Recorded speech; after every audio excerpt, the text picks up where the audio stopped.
अस्सलाम वालेकुम NIC viewers.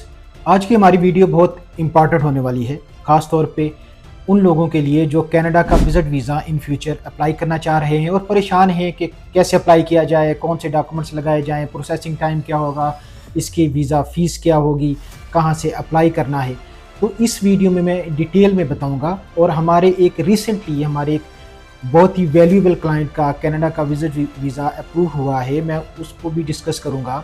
आपको कंप्लीट में बताऊँगा कि उनका प्रोसेसिंग टाइम कितना लगा, उनके कौन से डॉक्यूमेंट्स हमने उनके साथ एम्बेसी को प्रोवाइड किए और कौन से ऐसे की डॉक्यूमेंट थे जिन्होंने वीज़ा अप्रूव होने में अपना रोल अदा किया। तो आइए वीडियो शुरू करते हैं। अगर आप वीज़ा अप्लाई करना चाह रहे हो तो मेरी आपसे रिक्वेस्ट है कि आप मेरी वीडियो एंड तक ज़रूर देखिएगा। तो सबसे पहले मैं अपने एप्लीकेंट का केस शॉर्ट में एक्सप्लेन कर देता हूँ। मेरे एप्लीकेंट का प्रोफेशन एक रियल एस्टेट और कंस्ट्रक्शन का है। अच्छा, उनका हमने डायरेक्ट कनाडा का वीज़ा अप्लाई नहीं किया।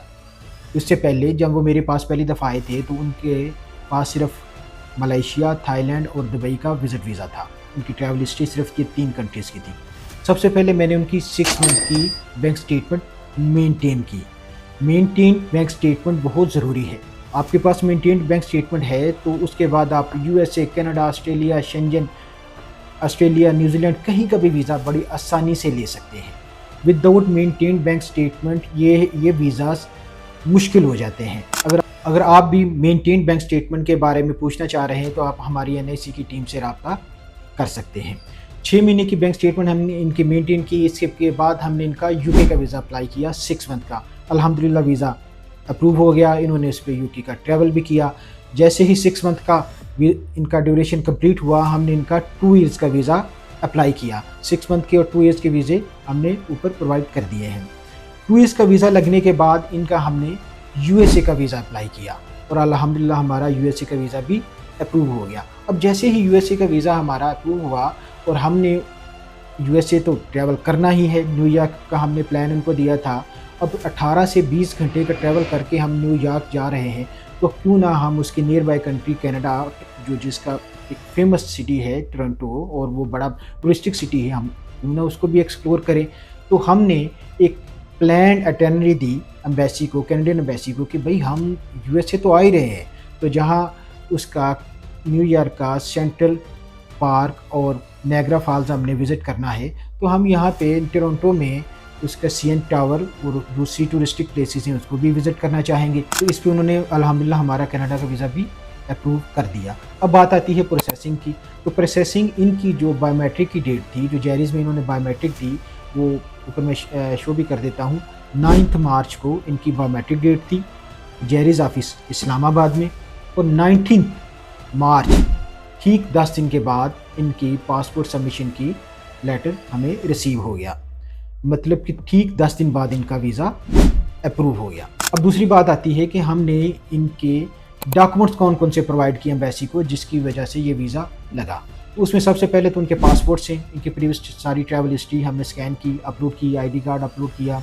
इसके अलावा इनका FRC फैमिली रजिस्ट्रेशन सर्टिफिकेट और इनके बच्चों के स्टडी प्रूफ, ये 2 डॉक्यूमेंट्स इनके सोशल टाइज कवर किए कि they have some family back in Pakistan और ये अपना विज़िट कंप्लीट करके वापस आएंगे। दूसरी बात आ गई इनके फाइनेंशियल टाइज़ की। तो फाइनेंशियल टाइज़ में क्योंकि मैंने आपको बताया है कि इनका रियल एस्टेट और कंस्ट्रक्शन का बिज़नेस है, तो उसमें उनके हमने विजिटिंग कार्ड, उनका लेटर पैड, उनके SCCP के डॉक्यूमेंट्स, उनका form 9, NTN, tax terms, bank statement में जो फंड्स थे वो तकरीबन 3.5 मिलियन पड़े हुए थे। इसके अलावा इनके प्रॉपर्टी के डॉक्यूमेंट्स विद ट्रांसलेशन, इनके गाड़ियों के कागज़, जो भी कंप्लीट फाइनेंशियल एसेट्स थे वो हमने वीज़ा ऑफिसर को प्रोवाइड किए।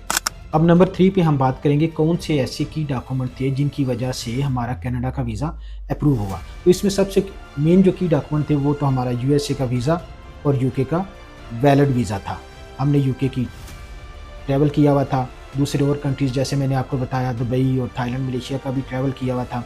हमारे अकाउंट में फ़ंड्स 3.5 मिलियन ना फंड्स मौजूद थे। हमारी फैमिली पीछे, फैमिली टाइज हमारे स्ट्रॉन्ग थे, फाइनेंशियल टाइज, क्योंकि रनिंग प्रोजेक्ट्स हमने अपनी कंपनी की प्रोफाइल भी प्रोवाइड की जिसमें हमारे कंप्लीटेड प्रोजेक्ट्स हमारे रनिंग प्रोजेक्ट दोनों की डिटेल दी हुई थी। तो वीज़ा ऑफिसर को साफ लगा कि ये एक जेन्युइन विजिटर है, इसके सोशियो इकोनॉमिक सर्कमस्टांसेस इसके नेटिव कंट्री में स्ट्रांग हैं और अगर हम इसको वीज़ा देते हैं तो डेफिनेटली ये वापस जाएगा। हमने जेन्युइन इंटेंशन शो की, जेन्युइन विजिटर शो किया और अल्हम्दुलिल्लाह हमारा वीज़ा लग गया।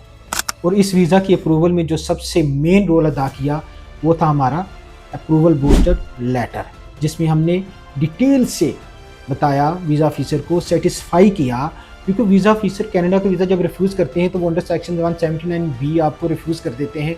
179B क्या कहती है? वो कहती है कि जी आप जेन्युइन विजिटर नहीं है और हमें शक है कि आप आओगे वापस नहीं जाओगे, और हम उनको सेटिस्फाई करते हैं कि we are a true visitor based on our strong socio economic circumstances back in our native country.